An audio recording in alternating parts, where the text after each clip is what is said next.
मेरे दिव्य गुरुदेव श्री परमहंस योगानंद जी के द्वारा ये टॉपिक भारत के दो महान आध्यात्मिक इंजन का आपस में संबंध। यहाँ पर योगी कथामृत बुक से ये प्रकरण चैप्टर नंबर 47 से लिया गया है और चैप्टर जो टाइटल है मैं पश्चिम लौटता हूँ। जब परमहंस योगानंद जी भारत भ्रमण करने के बाद सभी देशों से होते हुए रिटर्न में वापसी में अमेरिका गए तो वहाँ से विवेकानंद जी के साथ जो उनका संबंध निकल के आता है, तो इसको एक बार गहरे चिंतन के साथ सुनते हैं। तो ये समय था एक क्रिसमस की नाइट का। जब परमहंस योगानंद जी वापस गए तो सभी के लिए कुछ न कुछ उपहार लेकर के गए। तो यहाँ पर वो वर्णन करते हैं योगी कथामृत में, पेज नंबर 647। उपहारों के आदान प्रदान का समय आ गया।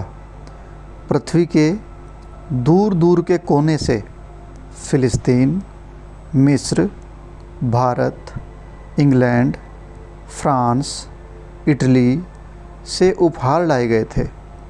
अमेरिका में रहने वाले प्रियजनों के लिए खरीदे गए उपहार किसी चोर उचक्के के हाथों में न लग जाएं, इसलिए हर देश के जंक्शन पर, बॉर्डर पर श्री राइट जो परमहंस योगानंद जी के साथ इंडिया आए थे विजिट के लिए, श्री राइट ने कितनी मेहनत से बार बार पेटियों की गिनती की थी, बॉक्सेस की गिनती की थी।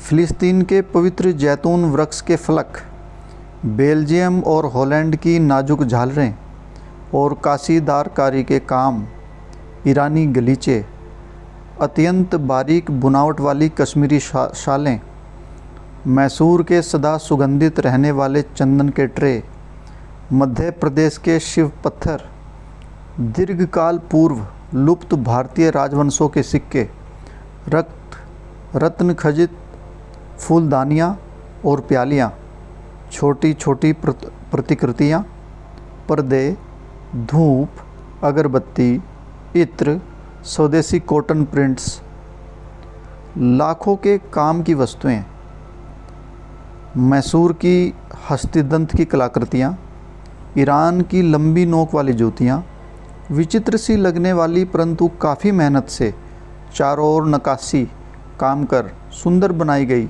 प्राचीन पांडुलिपियाँ, मखमली जरीदार कपड़े, गांधी टोपियाँ, मिट्टी के बर्तन, टाइल्स, पीतल की कलाकृतियाँ, ध्यान के आसन, तीन महाद्वीपों से जमा किया गया खजाना, क्रिसमस वृक्ष के नीचे रखी विशाल ढेरी में से अत्यंत आकर्षक ढंग से पैक की हुई एक एक वस्तु उठाकर मैं वितरित करने लगा। सिस्टर ज्ञान माता, मधुर मुखारबिंद और गहन अनुभूति वाली उस संत प्रकृति की महिला को मैंने एक लंबा डिब्बा दिया। मेरी अनुपस्थिति में यही माउंट वाशिंगटन केंद्र की प्रभारी थी। उस डिब्बे में से महीन कागज़ से लिपटी सुनहरी बनारसी साड़ी उन्होंने निकाली। धन्यवाद गुरुदेव, यह मेरी दृष्टि के सामने भारत का शानदार दृश्य उपस्थित कर रही हैं। श्री डिकिंसन। इस दूसरे पैकेट में जो उपहार था मैंने कोलकाता के एक बाज़ार से ख़रीदा था। उस समय मेरे मन में विचार आया था कि श्री डिकिंसन को यह पसंद आएगा। मेरे यह प्रिय शिष्य श्री ई डिकिंसन 1925 में माउंट वाशिंगटन केंद्र की स्थापना से लेकर अब तक प्रत्येक उत्सव में उपस्थित रहे थे। इस 11वें वार्षिक उत्सव में से उस चौकोनी पैलेट के फीते खोलते मेरे सामने खड़े थे। चांदी का गिलास, भाव आवेग को रोकने का प्रयास करते हुए वे पानी पीने के उस लंबे गिलास को एकटक देखते रहे जो मैंने श्री डिकिंसन को भेंट दी थी, उपहार दिया था। वे कुछ दूरी पर जाकर ऐसे बैठ गए मानो उन्हें कोई सुध-बुध ही न रही हो।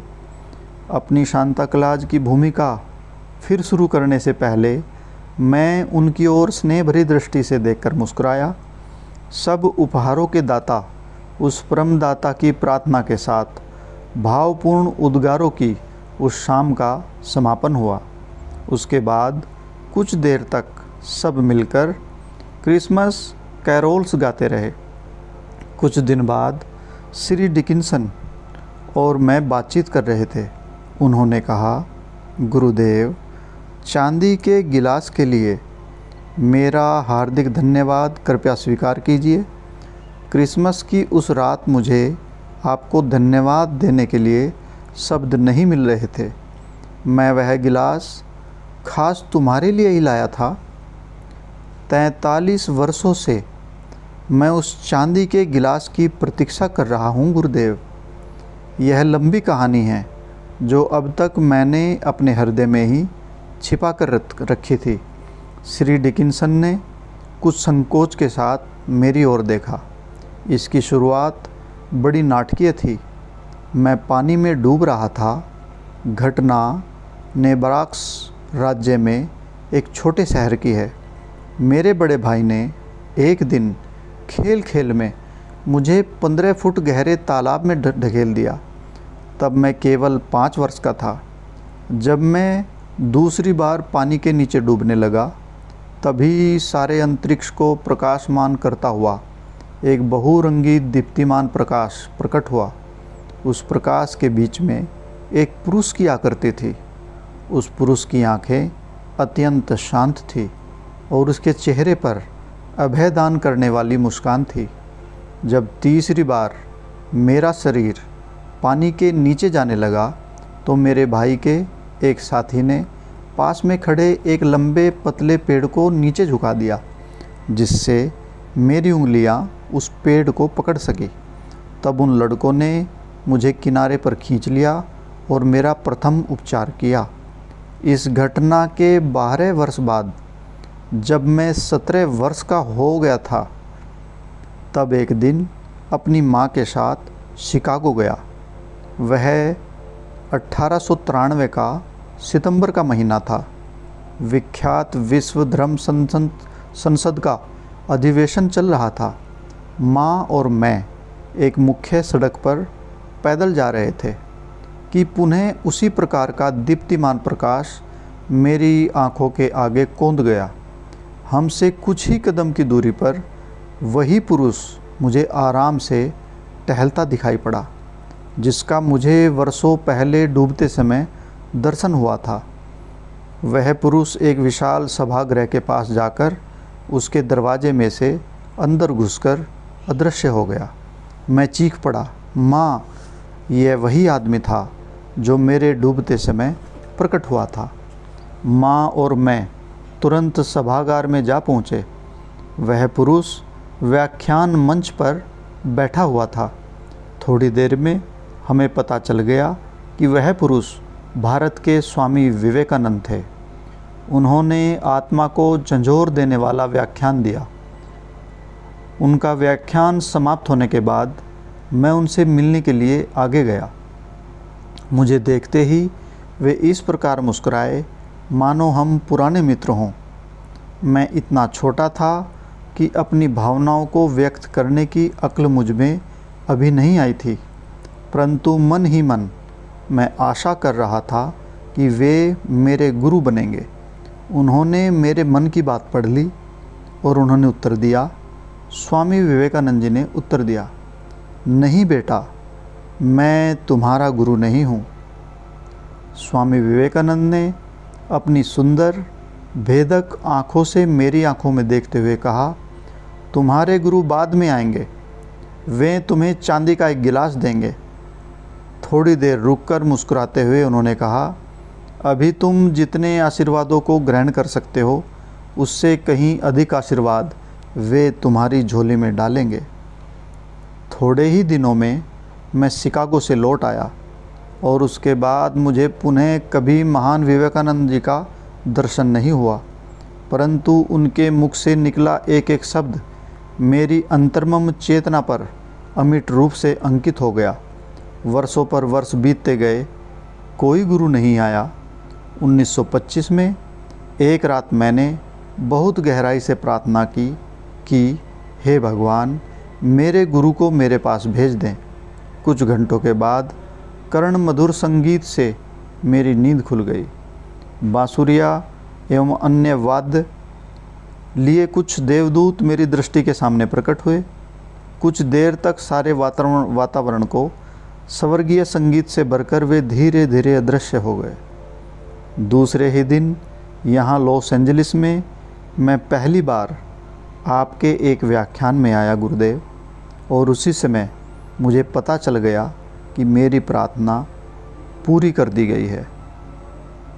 हम दोनों चुपचाप एक दूसरे की ओर मुस्कुराते रहे। परमहंस योगानंद जी और उनके शिष्य श्री डिकिंसन। 11 वर्षों से मैं आपका क्रिया योग का शिष्य हूँ गुरुजी। श्री डिकिंसन ने फिर कहना शुरू किया। कभी कभी चांदी के गिलास के बारे में सोचता रहता था।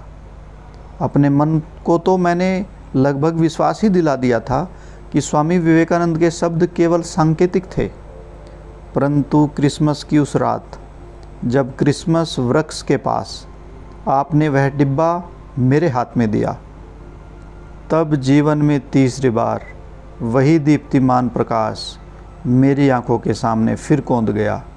दूसरे ही क्षण मेरी आंखें अपने गुरु के उस उपहार को देख रही थी जिसे स्वामी विवेकानंद ने 43 वर्षों पहले देखा था, एक चांदी का गिलास। यहाँ पे गुरुजी परमहंस योगानंद जी, मैं पश्चिम लौटता हूँ इस अध्याय में जो चैप्टर नंबर 47 है योगी कथामृत का। ये समझाते हैं कि स्वामी विवेकानंद जो एक सेल्फ रिलाइज मास्टर थे, एक शिष्य को देख करके 43 साल के बाद होने वाली घटना को बता रहे हैं श्री डिकिंसन से कि आपके गुरु भारत से ही आएंगे, और जब मिलेंगे आपको यकीन होगा जब वो चांदी का गिलास देंगे।